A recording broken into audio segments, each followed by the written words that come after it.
Thank you. I'm blushing, so it's good to be at the Zoom because it's less embarrassing than live.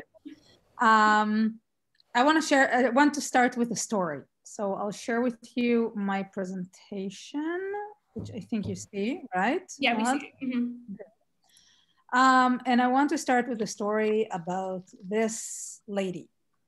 So a little bit more than 3 years ago, I was practicing for my first ultramarathon. Whoever is not familiar with the term, ultramarathons are basically races that are longer than marathons. So if a marathon is, you know, the length of a marathon, somebody in the audience? 42 kilometers. Yay!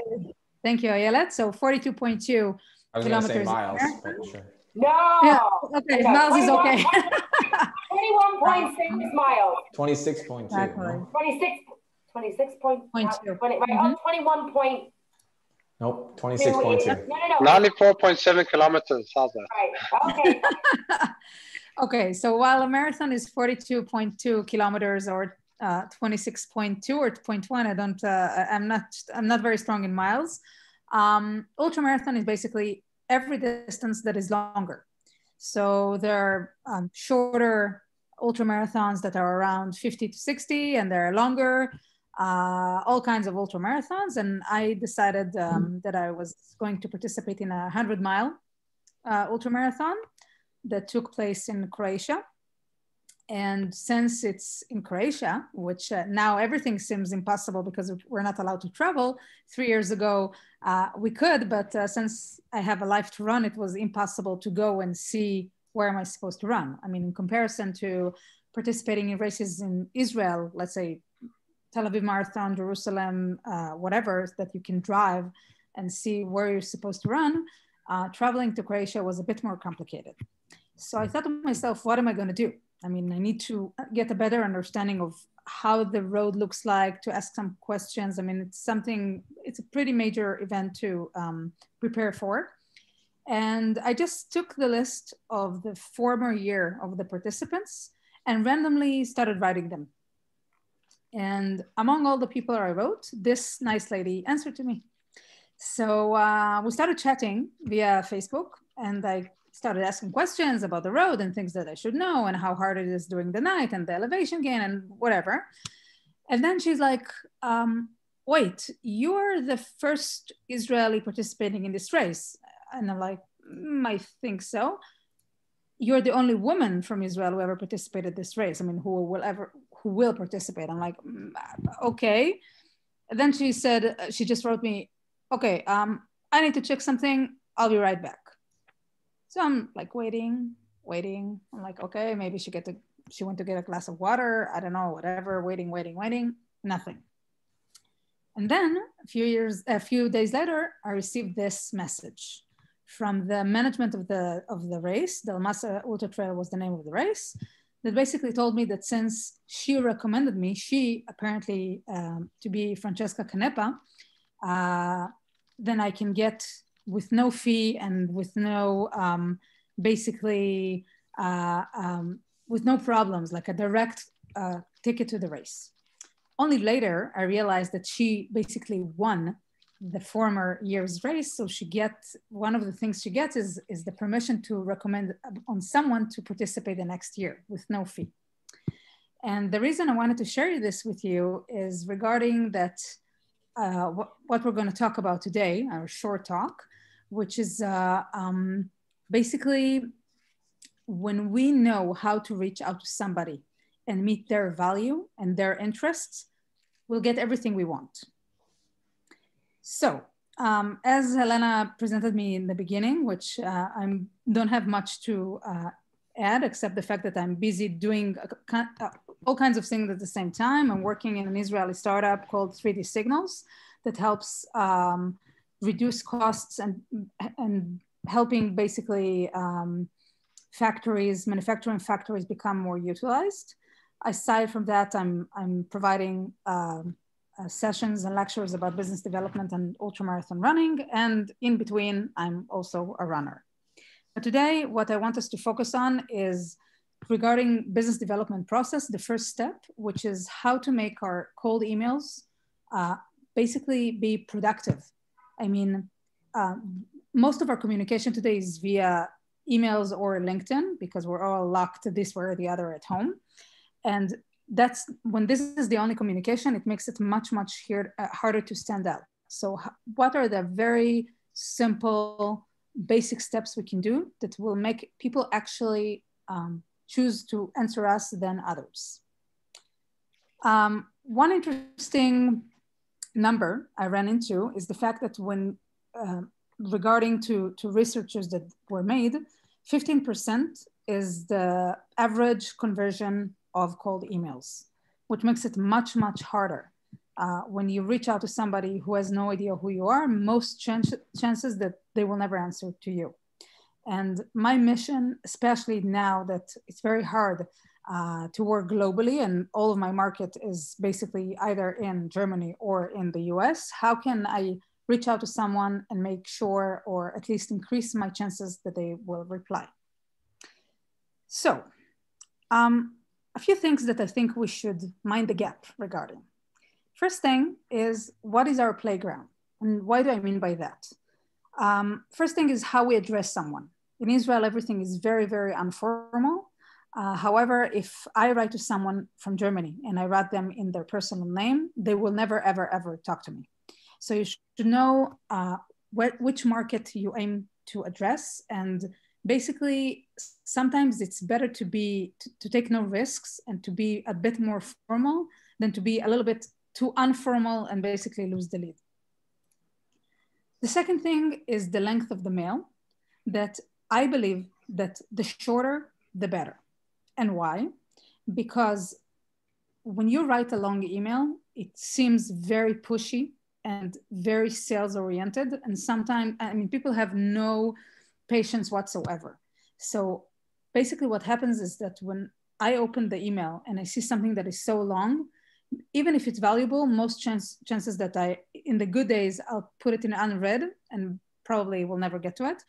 In the normal days, I will just move it directly to spam. So we want to make sure that we provide whatever we want to say, the information we want to say in a very short and dense way. So it won't be something that makes the other party tired and like losing patience. And of course, what is our industry? I mean, some industries are much more formal. Some industries, you need to be a bit more into details in comparison to other industries that you can be a little bit more easygoing and which terms you use and how you do that. I mean, and since you're the experts in your own industries, you probably know which field you're playing and what are the words or terms you should use when you reach out to somebody in your field. Another thing we should highly notice is the cultural differences. And that's what I said regarding US versus Germany, which these are my markets. So I can tell you that with Germany, it's much more old school. Sometimes I even write longer emails than I would have in a different way. If I write to someone in Israel, it's much easier because everything is very down to earth.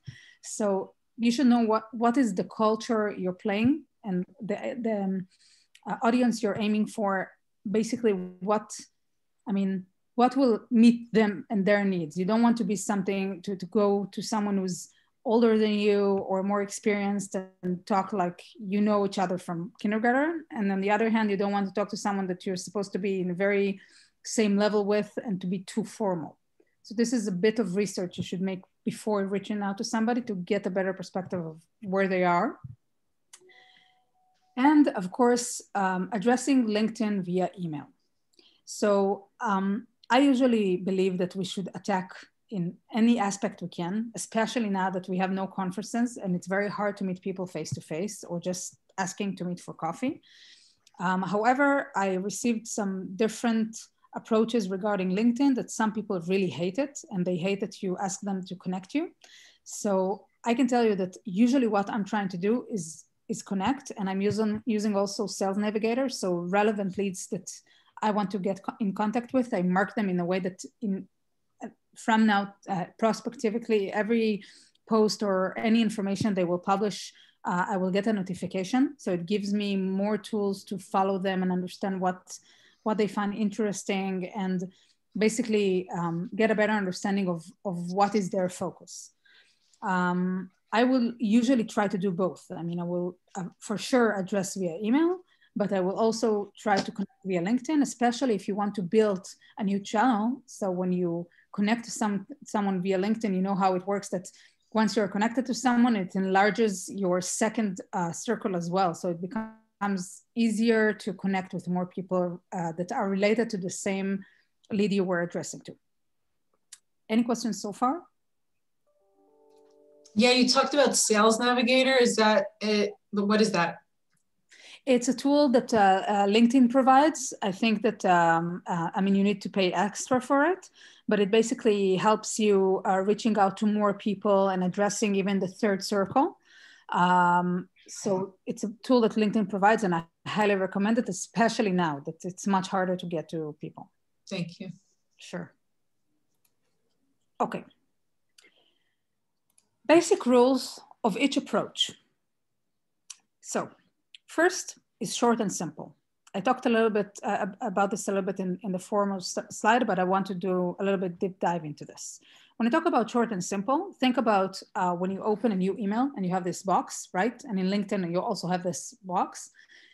Your email or the approach in LinkedIn should be so short that when you write it in the same box, you can see your signature. I mean, no apparent, I mean, thinking that this is a formal and something that you have like built in your email, that you have a signature, and that the moving slide on the side is hardly moving. And why is that? Because our eyes work much faster than our mind. And usually if I see an email from somebody I don't know, before I will move it into spam, I will open it just out of curiosity. And if I see that the email is so long, you know, that you can go scroll it down more and more and more, I will delete it immediately. But what happens is that my eye scans the email, it sees the signature right away, and that there is hardly any scrolling. So the automation of my mind will be, this is so short, just read it. And this is exactly what you want to do.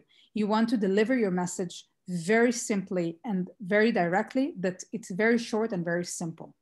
And basically, if you think about it, most of what you want to say, you can put it in 2 sentences if you say it clearly and in a simple way.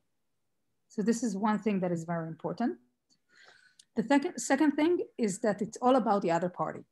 Usually what we do is that when we try to approach to somebody new, we are busy in presenting ourselves and our idea and the reasons we're approaching and everything, and we're talking about ourselves. But the other party does not care about us. They care about them. So if I put it on the other side and explain why specifically I chose this other party when I was addressing them, this is where the coin flips and they will be on our side.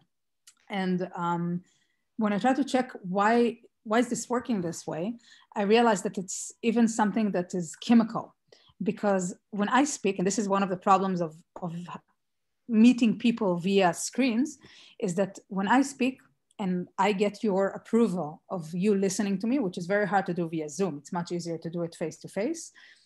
One of the greatest hormones in my brain is working, which is dopamine.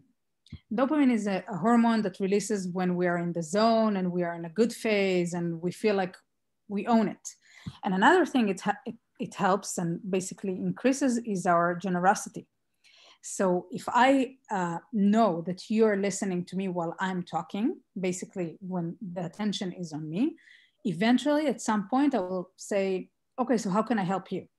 But if you're addressed to someone and you're busy talking about yourself, they will say like, okay, but what's the value for me? What's in it for me? And the chances that they will want to help you are very decrease dramatically. So always think about what's in it for the other party to actually answer you and speak with you. And the third thing is to end with a call to action. I try to finish most of my emails with a question mark and then my signature. No kind regards, no looking forward to hearing from you. Usually what I realized is that when you end with a question, it's like sending a bait to the other side to make them want to answer to you. However, working with industry that is so old-fashioned, I do finish with looking forward to hearing from you, and this is not my nature. So when I worked mostly with Israel or with entrepreneurs or something like a younger generation, I usually try to end it with a question. When I'm working with something that is more old school, I do finish with the regular closing of emails. But always try to push towards a call to action, like setting a Zoom meeting, setting a call, something that makes the other party react specifically to what you're talking about, not just leaving it in general, because leaving it in general, people will not answer to you, most likely. Any questions before we deep dive into examples? Yeah, is that instead of your name and signature, or it's right before that? Meaning no, like... it's not instead of the signature. It's just that instead of ending an email with "kind regards, Liat," I would say, when will it be convenient for you to speak, or something like that, and then just my signature. I mean, nothing that closes the mail. This is the last sentence, and then it's like it calls for reaction. Interesting. Any other question? Okay. I want to share with you 3 examples of actually things that are rather new, because I'm building my role right now. So I'm trying all kinds of approaches, and I'm sharing with you those that actually people had actually answered. So they worked for me, and I hope they will work for you. So one is the millennial style. And why do I call it the millennial style? Because the headline is virtual coffee with an emoji, which is something that I would have never done generally. And as you can see, it's pretty short, the email. I'm saying, hi, I'm working with this and this. Very shortly what we do. If you want to have a phone call to talk about products and how we help consultants, this guy is a consultant, so I'm trying to see how we can work together. And specific time slots that I want to have the conversation. And as I said, since it's this specific guy is rather like a very, someone with a lot of experience in the consulting world, in the manufacturing world, I did finish with kind regards. However, probably if it was someone that was not from this side, I would just say, please confirm which of the timestamp is most convenient for you. And that's it. Like, just finish it like, we're going to have this meeting. Okay. So this is something in between to super millennial with the emoji, then to something that is a bit more, I would say, maybe old school or something that is more structured. Another example is putting it on the other party as you're the expert. And because you're the expert, I want us to work together. So this is how I started. Since you are the industry 4.0 expert in leading digital transformation processes in manufacturing factories, I mean, I'm putting in a big focus on what I'm aiming for. This is my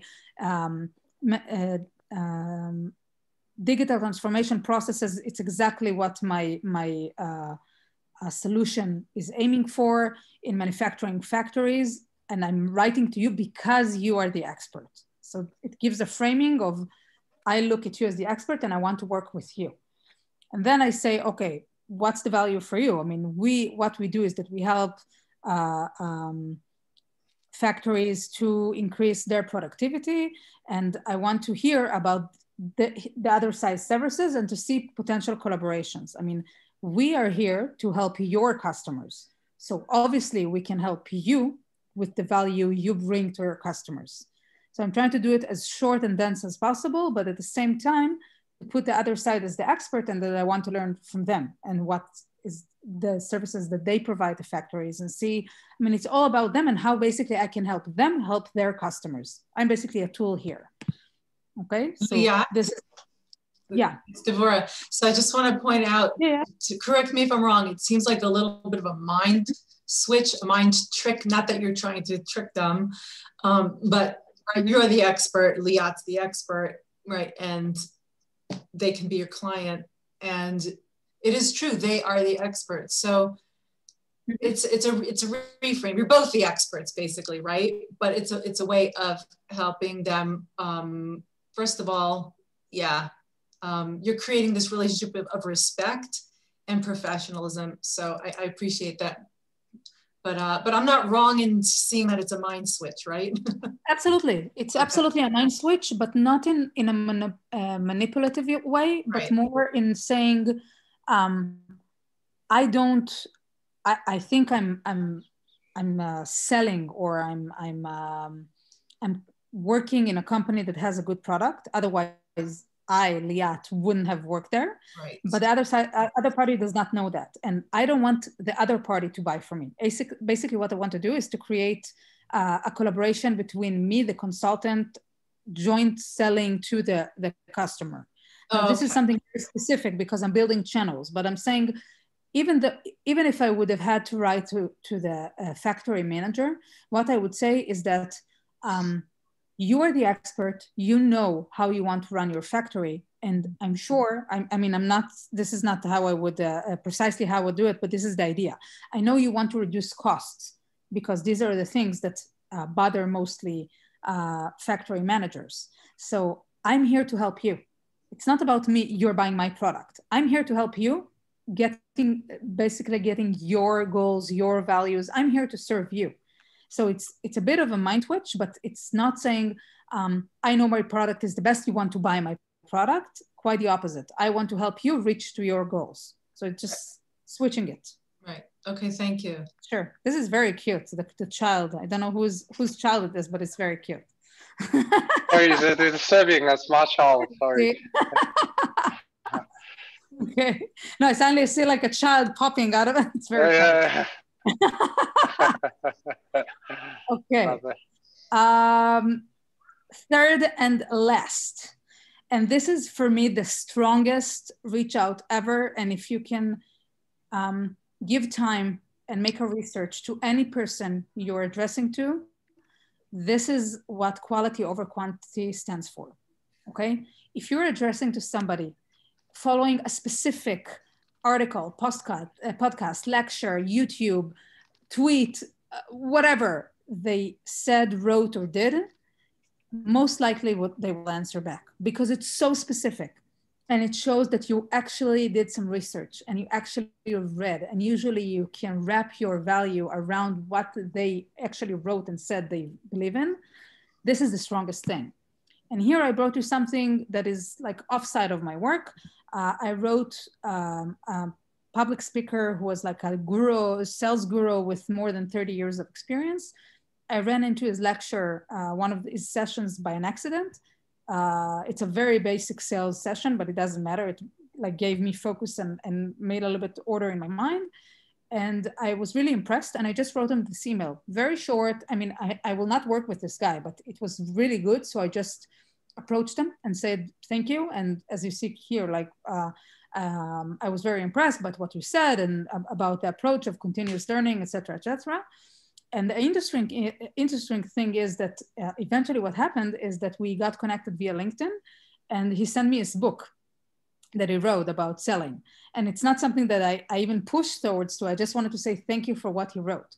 So if you can find something interesting that your potential customer said, wrote, or did, and write your email around this, most likely they will answer back. Any questions? That's great. Yeah, I have another question. So, sure. if this,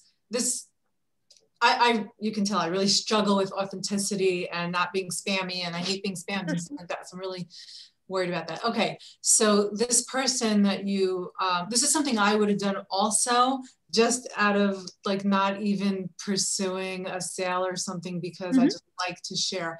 What I'm hearing you say is perhaps this person is also a potential customer for you, and if that's the case, and he sent you the book, like how would you keep this going, or you know, where would your next touch point be? Specifically with him, since he's not my relevant customer or something, I would probably I will probably write him after I finish the book and tell him a little bit about insights or things that I found more interesting, or if I have any follow-up questions. That's one thing. Second thing is that he has more sessions to watch. So every time I watch a session, I can tell him my thoughts, or I mean, we can. The idea is that eventually when you want to create a relationship, you want to create an open discussion, because once you have an open discussion, it's much easier to let each and every party to put their thoughts into the joint room of the relationship. And I think that if you do it with customers, and before you sell something, you ask questions and you try to build a relationship to get a better understanding what their focus is, what are their goals. Then later you know how to wrap your product so they will actually buy it. And when you come with authenticity and ask questions because you're curious, usually that's how you create relationships, from my experience. Yeah, that's very true. Excellent way of saying that. Thank you. Okay, so I think we're short of time. Helena, do I have two more minutes? Yeah, for sure. Okay, cool. So practice makes perfect.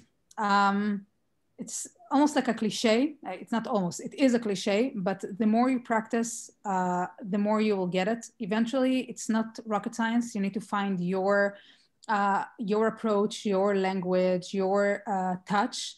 And the more you practice, the more you will actually do it. Each and every of these emails that you've seen here, I sent like hundreds since I started this role.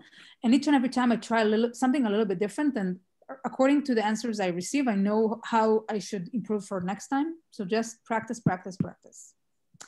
You have to be persistent. It's really nervous wracking. It can be really frustrating.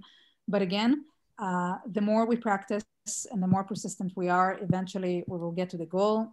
It's all about running ultra marathons and not sprints. And ultra marathons are very tiring. And I want you to start today.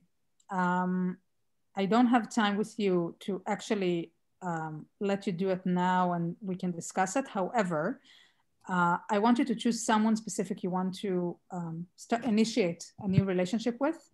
And you're more than welcome to connect with me via LinkedIn and send me what you want to send them. I mean, what's the background and what you want to send them. And we can discuss it a little bit and then send it and see how it goes. And you will be surprised to see how amazing things you can do when you work according to these really specific steps.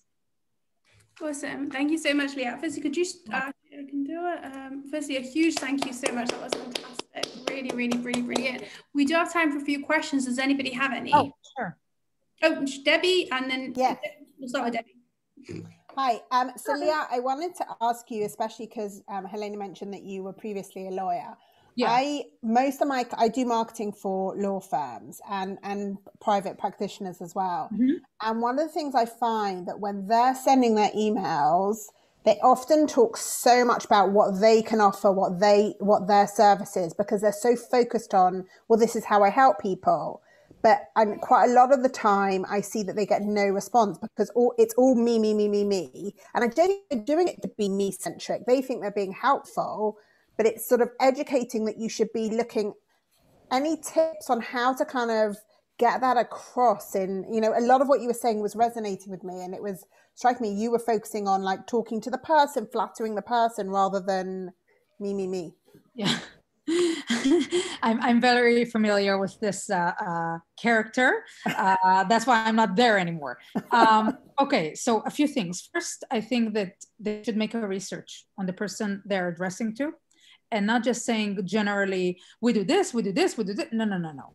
If you're addressing someone who's specifically in something, in business, whatever, to address them. I mean, address specifically to what they're talking about. That's one thing. The second thing is, as I told Debbie, they should aim to have an open discussion. I mean, to write following something that the other party published, or they read in the newspaper about the other party, or try to be more questions and discussion oriented than saying, this is the list of things I can help you with, because it sounds very condescending and it's like, you don't know anything about me. Why do you think you can help me? I mean, who are you? And I'm sorry, I mean, I'm not talking about you, I'm talking about generally the concept. So aiming for asking questions and being very like we are, you and I, creating now a relationship. I'm focusing on you and what is interesting for you and what is your focus and what are your goals. It's not about what I can offer you, it's what you need. It's two different things. And then if I know what you need, I can say, okay, listen, I hear from you. I make like, I'm resonating and I'm basically repeating what you said. And I say, okay, I hear you need 1, 2, 3. I think I can help with 4, 5, 6. And then it starts a discussion. Great, thank you. Sure. Any other? Correct, thank you. All of this, Liat, and all of your servant salesmanship and asking questions and listening and repeating back, and it just makes me happy. It's great. It makes me happy that there's people out there who are promoting what you do, to, you know, telling people the way they like to buy, and it's wonderful, really. Thanks. Well, I learned a lot myself actually on how I'm very working on the refinement. Actually, if I may, you mentioned you should be able to say something in 2 sentences if you're very clear and very concise about what you do. I've honestly been struggling with that from a coach consultancy perspective. Do you have like a basic formula or template? You explain things very clearly about how to make the most of those 2 sentences. Yes, it might sound funny, but bear with me. Think that you are explaining it to a 7-year-old kid. Okay, I don't know what's Yossi's boy's name, but think that you try to explain to him what you're trying to explain to the other party, and they will need to understand what you're talking about.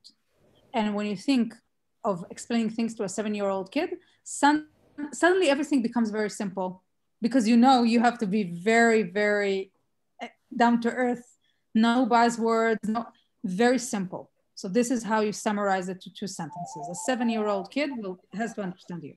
And the secondary question to that, if there's... Thank you. And the secondary question to that, actually, so 7-year-old kid, that's great.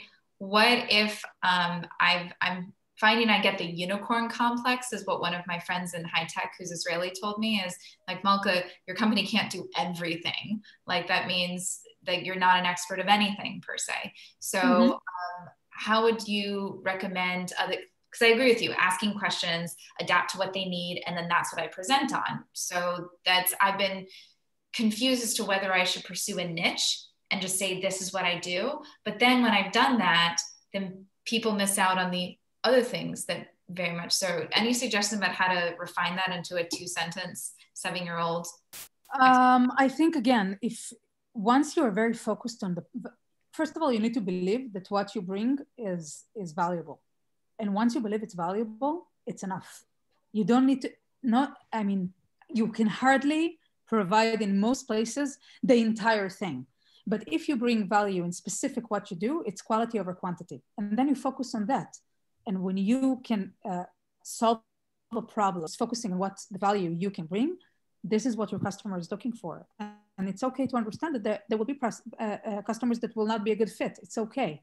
But those that will excel and will be amazing. So to focus on what you can do and do it really well. Time for one more question if anybody has. Okay, perfect. Liat, thank you so much. That was really pleasure, and you're more than welcome to connect with me, and we'll take it offline. Thank you so much. That was really great. Bye, everybody. Bye. Thank you so much. What I'm going to do, guys, now is I'm going to put you into a second breakout room. Because we are a slightly smaller group, so I probably will just do 2 breakout rooms. But if you particularly want to do a 3rd one, please let me know and I'll get that sorted as well. It's not a problem.